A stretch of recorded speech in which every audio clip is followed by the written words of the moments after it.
Sahabat Fresh Juice, saya Yofi dan Natasha. Sesaat lagi kami mengajak kita semua untuk merenungkan Fresh Juice. Rabu 28 Januari 2026 bersama Ibu Erna Kusuma dari Tangerang. Selamat mendengarkan.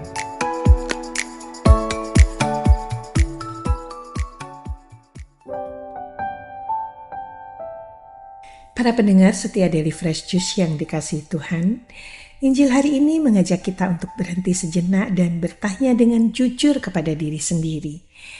Tanah apakah aku ini? Bukan tanah orang lain, bukan tanah di sekitar kita, melainkan tanah hati kita sendiri, tempat sabda Tuhan ditaburkan setiap hari.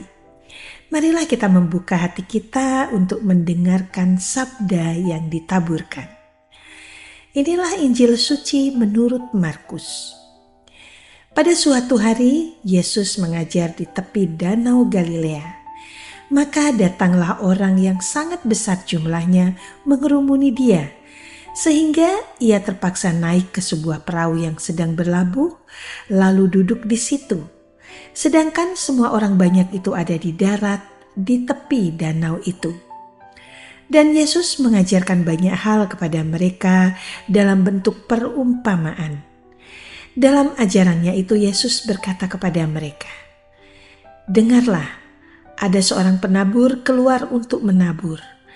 Pada waktu ia menabur, sebagian benih itu jatuh di pinggir jalan, lalu datanglah burung dan memakannya sampai habis.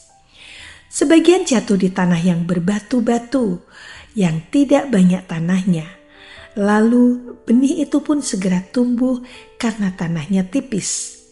Tetapi sesudah matahari terbit, layulah ia dan menjadi kering karena tidak berakar. Sebagian lagi jatuh di tengah semak duri, lalu makin besarlah semak itu dan menghimpitnya sampai mati, sehingga benih itu tidak berbuah. Dan sebagian jatuh di tanah yang baik, lalu tumbuh dengan subur dan berbuah. Hasilnya ada yang 30 kali lipat, ada yang 60 kali lipat, ada yang 100 kali lipat." Dan Yesus bersabda lagi, "Siapa mempunyai telinga untuk mendengar, hendaklah ia mendengar." Ketika Yesus sendirian, pengikut-pengikutnya dan ke-12 murid menanyakan arti perumpamaan itu. Jawabnya, "Kepadamu telah diberikan rahasia kerajaan Allah, tetapi kepada orang-orang luar segala sesuatu disampaikan dalam perumpamaan, supaya sekalipun melihat mereka tidak menangkap, sekalipun mendengar mereka tidak mengerti, biar mereka jangan berbalik dan mendapat ampun." Lalu Yesus berkata kepada mereka, "Tidakkah kamu mengerti perumpamaan ini? Kalau demikian, bagaimana kamu dapat memahami semua perumpamaan yang lain?" Penabur itu menaburkan sabda. Orang-orang yang di pinggir jalan tempat sabda itu ditaburkan, ialah mereka yang mendengar sabda. Lalu datanglah iblis dan mengambil sabda yang baru ditaburkan di dalam mereka.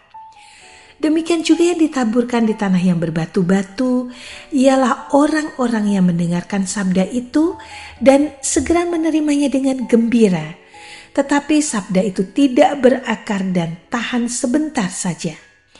Apabila kemudian datang penindasan atau penganiayaan karena sabda itu, mereka segera murtad. Dan yang lain yang ditaburkan di tengah semak duri, ialah yang mendengar sabda itu. Tetapi sabda itu lalu dihimpit oleh kekhawatiran dunia, tipu daya kekayaan dan keinginan-keinginan akan hal yang lain, sehingga sabda itu tidak berbuah. Dan akhirnya yang ditaburkan di tanah yang baik, ialah orang yang mendengar dan menyambut sabda itu lalu berbuah. Ada yang 30 kali lipat, ada yang 60 kali lipat, dan ada yang 100 kali lipat. Demikianlah sabda Tuhan.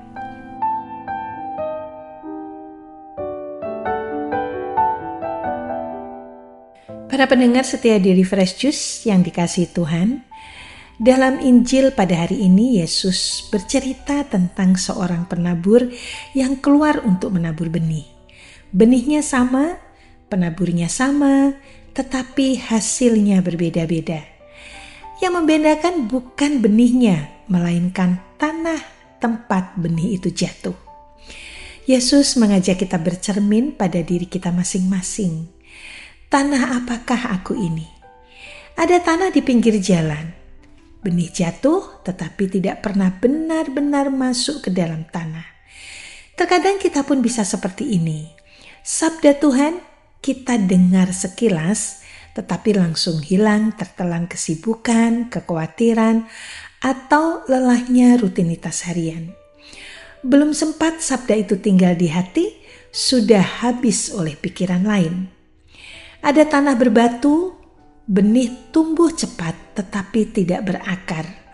Ini seperti semangat rohani yang mudah berkobar tetapi juga cepat padam ketika menghadapi masalah, konflik keluarga atau kekecewaan. Tentu saja kita selalu ingin sabar, ingin setia, tetapi ketika emosi datang, akar iman terasa dangkal.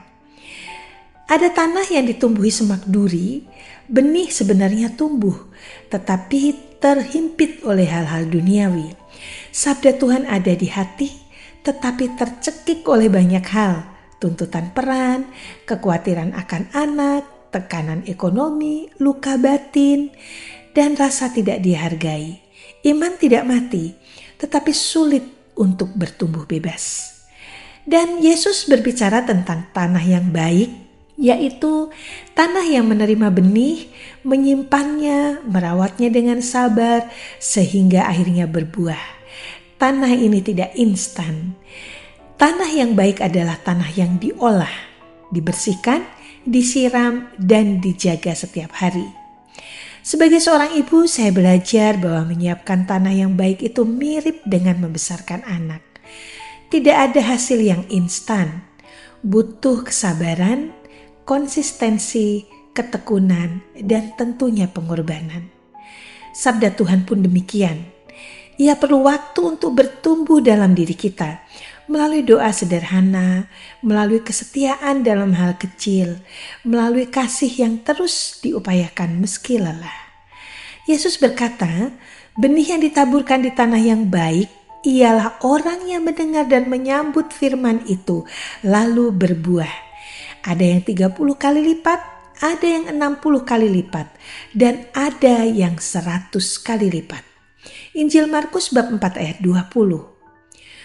Tuhan tidak menuntut hasil yang sama dari setiap orang. Ia hanya menghendaki satu hal, hati yang mau menjadi tanah yang baik, hati yang mau dibuka, dirawat, dan diserahkan kepadanya. Mungkin hari ini kita merasa tanah hati kita belum sepenuhnya subur. Tidak apa-apa, yang penting kita mau mulai mengolahnya. Membersihkan batu-batu ego, mencabut duri kekhawatiran, dan memberikan ruang bagi sabda Tuhan untuk tinggal. Tanah kita tidak seketika menjadi subur, tetapi selama kita mau mengolah hati, membersihkannya, dan menyerahkannya kepada Tuhan, sabda itu akan tetap bertumbuh dan berbuah pada waktunya. Amin. Marilah kita berdoa untuk menutup renungan pada hari ini. Dalam nama Bapa dan Putra dan Roh Kudus. Amin. Allah Bapa yang Maha Kasih, kami bersyukur atas sabda-Mu yang hari ini kami dengarkan. Engkau mengenal hati kami lebih dari siapapun. Engkau tahu bahwa kami kadang keras, kadang berbatu, bahkan kadang dipenuhi semak duri. Namun kami sungguh rindu agar hati kami semakin menjadi tanah yang baik bagi sabda-Mu. Tolonglah kami agar di tengah kesibukan dan kelelahan hidup sehari-hari, kami tetap setia mengolah hati, mendengarkan sabda-Mu dan membiarkannya bertumbuh serta berbuah dalam kasih bagi keluarga dan sesama. Kami serahkan seluruh hidup kami ke dalam tangan-Mu dan kami percaya Engkau akan menyempurnakan karya-Mu di dalam hati kami. Amin. Dalam nama Bapa dan Putra dan Roh Kudus. Amin. Terima kasih. Sampai jumpa bulan depan. Sahabat Fresh Juice, kita baru saja mendengarkan Fresh Juice Rabu 28 Januari 2026. Terima kasih kepada Ibu Erna Kusuma untuk renungannya hari ini. Sampai berjumpa kembali dalam Fresh Juice edisi selanjutnya. Salam Fresh Juice.